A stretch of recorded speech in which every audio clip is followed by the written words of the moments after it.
Guys, yeah, well, as she said, my name is Chloe Carlson. I am a senior broadcast student here at Biola University.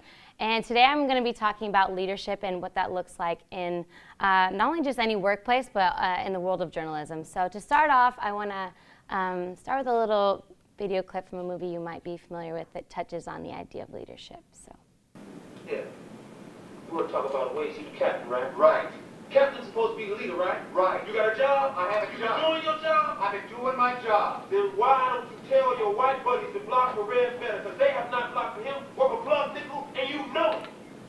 Nobody plays, yourself included. I'm supposed to wear myself out for the team? What team? No. No, what I'm going to do is I'm going to look out for myself, and I'm going to get mine. Amen. That's the worst attitude I ever heard. Attitude reflects leadership, Captain.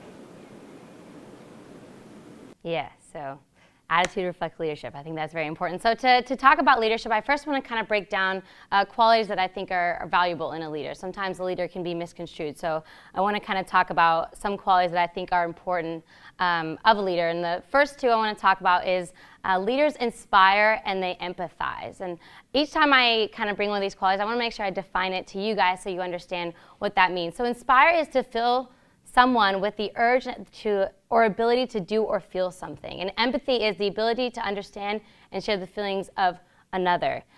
Sterling K. Brown says, empathy begins with understanding the life from another person's perspective. Nobody has an objective experience of reality. It's all through our own individual prisms. So what does that mean? You know, that's a lot of big words. So for example, I think I'm a very safe driver, right? Like I weave in and out of traffic and I think it's a very safe way to drive.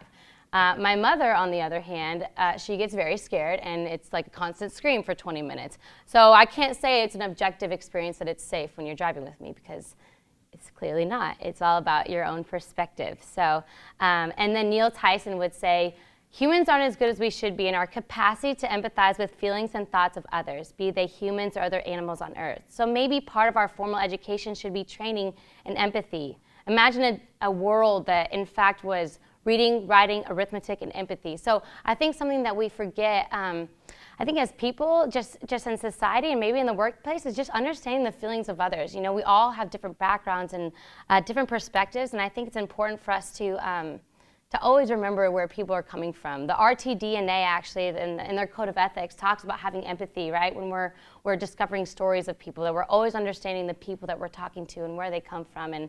And TaskDo, a website, also had a quote in relation to inspiring. It says, if your actions inspire others to dream more, learn more, and do more and become more, you are a leader. So does anyone in here like have a dream? And everyone should raise their hand because everyone has a dream, right? Okay, Jessica, what's your dream? To write people's stories. And have you had people in your life who have inspired you to do more with that dream? Probably, right? And have you also had people in your life who have dogged you down for that dream, yeah? And same as me, I've had people in my life say, Chloe, you're not enough, or you'll never make it, or whatever. And although those are, you know, people's opinions, I need to focus on God, it still dogs me down. So I think it's important for us to remember that it's so important the way that we speak to each other and choose to continue to inspire each other. And that's just an important leadership quality. And another one I think is important is accountability. Accountability is the fact or condition of being accountable, obviously, or responsible. And Arnold Glasgow says, a good leader takes a little more or less than his share of the blame and a little less his share of the credit. So RTDNA also talks about this, and that as journalists, we should always be accountable. And I think as a leader, it's important to be accountable too, that we're not always like trying to push blame on others, but if it is in a moment where, you know, something happens, we're willing to take the blame, right? And if something awesome happens to someone, we give them the credit. And just that humility that we continue to have. And the last ones I want to talk about is the idea to innovate and create as a leader. And innovate means to make changes in something established, especially by introducing new methods, ideas, or products. And an innovator that you guys might be familiar with, I don't know, his name is Steve Jobs.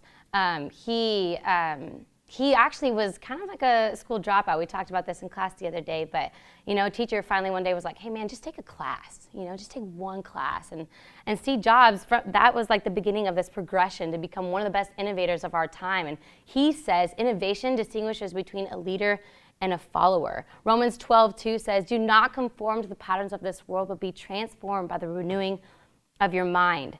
And from that, I just want to take away that, as leaders, as journalists, wherever you are at in your workplace, do you promote change in a society that wants you to conform? Do you dare to be different as Jesus was different? And trust me, I'll touch on Jesus because he's a pretty good leader. If you guys have ever heard of him. So what does that look like in broadcast? There's some examples I've seen in the broadcast world and some of my own experience. I want to talk about just the ones that I've seen in the news. First one is the Today Show. They had a former anchor that is no longer working with them. We won't really focus on that, but I want to talk about Hoda. She took this new anchor position as a host of the Today Show, and it's kind of crazy. It's just how she's been able to change the trajectory of the show. She's brought this positive aspect, this positive light to the show, and one of her fans, or the fans of the show, says, I'm so happy Hoda's joined this Today Show. I might actually start watching it again. And my mom actually said the same thing. She said, when Hoda's on the show, it feels like it just changes the atmosphere there. Everyone's excited there, and just that she lights up the room. And Andy Lack from NBC News says she has this rare ability to share authentic and heartfelt moments, even in the most difficult news circumstances. So she has that empathy that's just so raw and real, and people see that. Sharon Bond is another one. She's an India reporter. In April 2005, she was awarded the FICCI Woman of the Year Award. And then again in 2009, by the World Economic Forum, was named one of the young global leaders. And why, do you ask, was she given all these different awards? Well, she has a huge fan following just because of the positivity she brings to her newscast. People love to watch her because she comes on the newscast and brings this positive light. And just this persona just to inspire others. And, people have loved to watch her because of that. Jon Stewart is the last one I want to touch on. He is a former host of The Daily Show. And he actually had a guest on one time that the guest had just said something about the political parties and said, we're always going to be divided. And Jon Stewart kind of called him out in that moment and said, man, that is not the perspective that we should be having as a society. We need to have this perspective to bring unity between our political parties. And just that innovation that he had in that moment to be different and to not just conform with society and say, yeah, we'll always be divided. He's like, no, I genuinely want to find love as a bipartisan in our political parties. So that's the leadership I've kind of seen in the world of broadcast, but I've also had a little bit of my own experience. Funny story, I didn't know you had to sign up for the class to get internship credit. So I've had a lot of internships in my 4 years because I did them for free the first few years and got no credit for them. It was great though. So my first one was freshman year. I worked for the Greeley Tribune back home, and I grew up with this newspaper, and I was always so excited, like if we made it into the newspaper, which was like one time in my life, and it was like little writing. But so I got to intern with them, which was super exciting because I had just, I'd grown up with them. And at one point, Bobby Fernandez, he was the news editor there, he said, Chloe, why don't you write a couple articles for us? And I was like, oh my goodness, like that's so exciting. Like I already felt like, like he believes in me. And I figured it was probably going to be in like the corner where people put their gum, they probably wouldn't even see it. But I was like still so stoked. I would like cut out that little spot and, hang it on my wall. But when he said that, I also was like trying to use my leadership qualities, even at the low totem pole, right? And I said, can I introduce a video aspect? Because I said, I noticed y'all's site doesn't have that. And he said, yeah, go for it. He's like, I'll make a little icon on our website that people will know there's a video attached. And the first article we posted was on the front page of the sports paper and was for like the rest of the summer. It was like so ridiculous. I was like, what? And so yeah, it was really cool that they just they saw me more than just an intern that was going to go get them coffee. He really believed in me from the get-go and said, let me do new innovative things and inspired me to be better. I also got to intern with Juice TV, and I'm still interning with them. And same kind of aspect. They, from the beginning, in this picture up here, we were interviewing for new hosts, and the producer was like, Cody, why don't you interview them? And I was like, what? And he was like, just ask some questions. So I was like, what's your favorite color? No, I tried to ask more valid questions, but it was really cool that they let me do that. And then I also got to go to a Urbana conference in St. Louis and host one of their shows. And then previously this last week, we got to kind of write this new show that they said, why don't you go ahead and write a script for us? So again, it was just like little things in these internships that I'm like, I'm supposed to be the person getting you coffee or donuts, which I did do one time because it was donut day at Juice TV. But like they just gave me so much freedom to do more in these internships, and it was awesome. And so during that time after this, I went and did a surfing internship in Oahu. And I kind of was able to take the leadership qualities I had seen and apply that. We have people from all around the world in this internship, and I'm here in the corner. I'm also in the Iron Man up there because it was Halloween that day. So yeah, I just had this opportunity with Surfing the Nations to take on this leadership role. And I really just tried to, again, like take these qualities that I talked about, being accountable, inspiring, innovating new ideas. We went on adventures every single day, and people would always get mad because it would take like 45 minutes to leave, and they'd be like, Chloe, like, let's go. And I'm like, no, I have to invite everybody. And so, you know, I was like, I always want to be inclusive. I always wanted to take moments away, and we had to share our testimony at this internship, and I got up every single time after, and I wanted to just go up and affirm people, because I was like, I know that you speak so many lives of yourself, and I think it's so important in this day and age to just reaffirm the good things of people.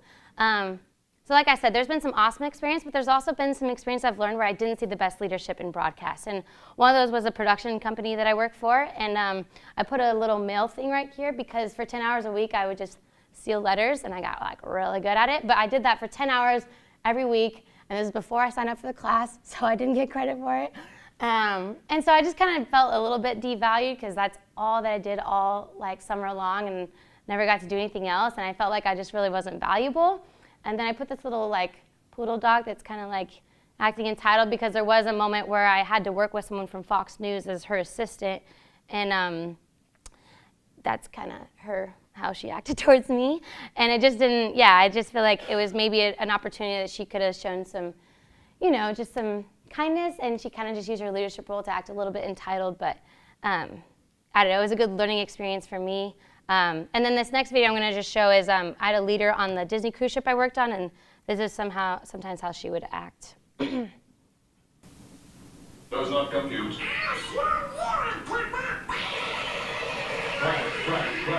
Yeah, so sometimes my head did spin like that when she would get crazy like that. I was like, oh, compute, I don't, you know. But it really did, when, you know, she would get angry a lot. And I think it kind of had torn up the group a little bit because there just wasn't that positivity leading the group. And so I want to touch on just the Bible a little bit and the leadership that the Bible talks about. We have this woman, Deborah. And I looked up pictures of Deborah on the internet. And I showed this like sweet little lady. And I didn't feel like that's what she looked like. So I put Wonder Woman up there. Because I feel like Deborah she was this awesome woman, right? So she was the leader of the Canaanite army. And there are 3 people in the Bible who are named prophet and judge, and that's Moses, Samuel, and Deborah, because this woman was amazing. And she instilled confidence into people. She was a woman of power. And she went to Barak, who was the leader of the army, and she said, Barak, she's like, you're going to go and you're going to lead this army. Not only are you going to do that, but she's like, you're going to win. And he was like, can you go with me, Deborah? And she's like, of course I'll go with you. So she goes with him, and they defeat this army. And then the stay-at-home mom, Jael, beats Cicero and like puts a little like nail in his head. So like so ridiculous. And that even and still is just you know, no matter where you are out in life, like you might be saying, Chloe, I'm like just a student, or I'm just a mom. But you are just a child of God, and he wants to do amazing things in your life. So you should never, never discount yourself and realize that there is a leader in all of us. You might be leading 100, 1,000, or 1 million people, but you are a leader. So it's important that we lead well and we continue to look at those qualities of how to be a good leader. And I also want to just talk about Jesus a little bit too, and then I'm going to close up. But Jesus was this awesome leader that we all know about, right? And he, people expected him from the Isaiah, the prophecy of Jesus says that Messiah was going to come, and he's going to be this huge conqueror, military leader. He's going to be like the size of Goliath, right? And just like, you know, coming with military and political power. And Jesus doesn't come that way. Like, he comes in this humbleness, right? Like, he wears like a white robe, coming on like a small, probably, you know, little donkey. And people just followed him because of the way that he was. He loved people so well. He got down on their level. And so what does that look like as I go into this world of broadcast?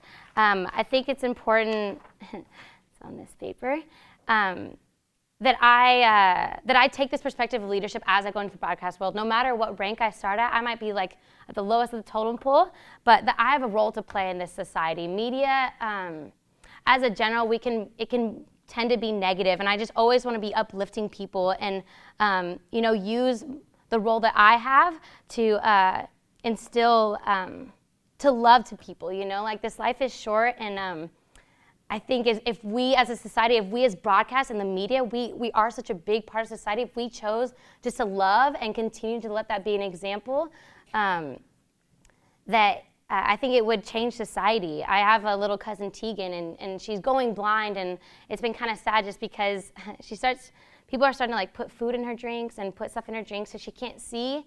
And it's frustrating to hear stuff like that because I feel like we as a society are better than that. And so I want to use my role in broadcast just to kind of change that as best as I can. And I want to just close with this little quote that I wrote because in our world today, it seems that love is the first language we speak. I claim to want to live this fight of life united, but sorry I didn't say you could have your seat. We wear negativity in our sleeves like our favorite cardigan and hail insults at the opposite political party rather than finding love to be bipartisan. Do we need another act of violence against our country to remember on the same team? Like ball meets the bat, this reality finally hit me. That a society focused on pointing media towards negativity is a reoccurring theme. It's merely just injecting cancer into a once healthy bloodstream.